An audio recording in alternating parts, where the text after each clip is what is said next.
So నేను పెట్టుకుంది ఏంటంటే మనకి చాలా అభివృద్ధితో పాటు మనకు కావాల్సింది ఖచ్చితంగా పర్యావరణ పరిరక్షణ కావాల్సిందే మనకి. దాంట్లో నేను ఎక్కడ కాంప్రమైజ్ అవ్వట్లేదు.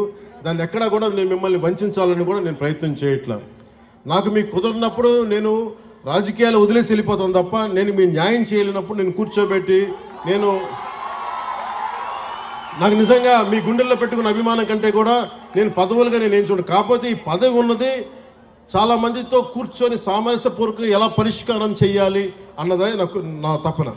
సో నేనేం చెప్పానంటే ముఖ్యంగా నేను చెప్పింది ఏంటంటే అసలు ఎంత పొల్యూషన్ జరుగుతుంది ఆడిట్ని ఒకసారి చేయమని చెప్పాం.